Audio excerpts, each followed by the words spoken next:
குழந்தைகளும் தெய்வமும் ஒண்ணுன்னு சொல்லுவாங்க. சமூக நீதி கருத்துக்களை பேசக்கூடிய பெரியார் மண்ல இப்படிப்பட்ட ஒரு அவலம் நடந்ததுக்கு ஒவ்வொரு தமிழனும் தலகுனியணும். நெல்லையில நெல்லையப்பர் கோவில்ல அன்னதானம் விழா நடந்திருக்கு. அங்க சாப்பிட்டுட்டு இருந்த குழந்தைகள எச்சில் கையோட இலையில இருந்து எழுப்பி வெளியில அனுப்பி இருக்கிறாங்க. ஒரு குழந்தையுடைய பசியையும், ஒரு தாயுடைய வலியையும் உணராத சமூகம் எப்படிப்பட்ட சமூகமாக இருக்க முடியும்? இதற்கு நாம ஒவ்வொருத்தரும் வெட்கி தலைகுனிய வேண்டாமா? இப்படிப்பட்ட செயல்ல ஈடுபட்ட அதிகாரிகள் யாராக இருந்தாலும் இந்த அரசு அவர்கள் மீது கடுமையான நடவடிக்கை எடுக்க வேண்டும். ஷர்மிளா டாக்கீஸ் சார்பாக, என் சார்பாக, உங்கள் சார்பாக மாண்புமிகு முதலமைச்சருக்கு இந்த கோரிக்கையை நான் வைக்கிறேன். இத பத்தி நீங்க என்ன நினைக்கிறீங்க? உங்க கருத்துக்களை பதிவு பண்ணுங்க. நாங்க 50 வருஷம் தலைமுறையா இந்த நெல்லையப்பரம் வாசல் முன்னாடி தான் இருக்கோம். எவ்வளவு ஜனம் எவ்வளவு வந்து போறாங்க. அந்த ஜனத்தோட ஜனம் நாங்களும் இருக்கோம். ஒரு மனுஷங்க யாரும் மதிக்கிறது கிடையாது. நாங்க மாறிட்டோம். நாங்களும் எவ்வளவு மாறி வந்தாச்சு. மாறி வந்தாலும் எங்களுக்கு ஒரு மனுஷ பெருவினி ஒரு மதிப்பே கிடையாது. மதிப்பே கிடையாது சார். எங்களுக்கு அந்த ஒரு மரியாதை கிடைக்கும் தான் ஆசைப்படுதோம் சார். வேற எதையும் ஆசைப்படல சார்.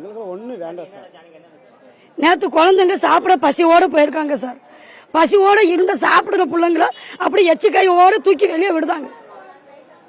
நாங்க அதெல்லாம் எதிர்பார்க்கல. எல்லா மக்களுக்கு போடுற மாதிரி தான் அன்னதானம். அந்த எங்க பிள்ளைங்களும் விரும்பி சாப்பிட போச்சு.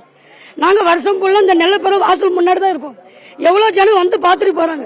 வேற ஜனம் கூட வாங்கி சாப்பிடறதுக்கு கொடுக்கதான் செய்தாங்க. எவ்வளவு பேர் எருக்கப்பட்டு வாங்கி குழந்தைங்களுக்கு கொடுக்க. அப்ப இந்த கோயில போடுற அன்னதானம் இந்த குழந்தைங்க சாப்பிடறதுக்கு குறிப்பிட இல்லையான்னு என்னன்னு கேக்குறோம். கைலாசம் கொடுக்கட்டும். எங்களுக்கு அந்த தகுதி கொடுக்க வேண்டாம். இல்ல சேர்ல உட்கார வச்சு இலை போட்டு மரியாதை பண்ணி எங்களுக்கு அந்த மாதிரி போட வேண்டாம். ஒரு குத்து அன்னதானம் ஐயாவோட அன்னதானம் பெருசாதான் கையில எங்களை ஒரு மனுஷியா மதிச்சு ஒரு கையில ஒரு புடி கொடுத்தாலே போதும். நாங்க சாப்பிட்டுட்டு போயிடுவோம். யாரும் கொள்ளடிச்சு திருடி சாப்பிட ஆசைப்பட ஒரு பொடி அன்னதானத்தை ஆசைப்படுதும்.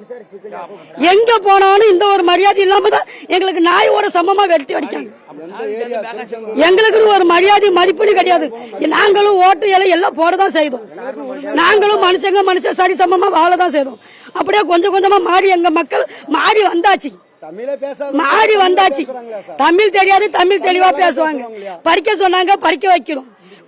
குழந்தைங்களை நீட்டா வச்சுக்க சொன்னாங்க, நீட்டா வச்சுக்கிட்டோம். நாங்களும் சுத்தபத்தமா இருக்க. முன்ன மாதிரி ஊசி பாசி கிடையாது. எல்லாம் பேன்ஸ் வியாபாரம். எல்லாம் நாகரிகமா மாறிட்டோம். மாறினாலுமே எங்களுக்கு தொடுத்து விட இந்த முறைப்பாடு இதை மட்டும் மாறல சார். இதை மட்டும் மாறல. எங்களை பொறுக்கு தட்டு தள்ளி விடுவாங்க பாத்தீங்களா சார்.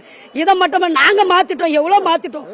ஆனா அவங்க எங்களை இந்த பொறுக்கு தட்டு இந்த தட்டுறது அவங்க மாத்தல சார்.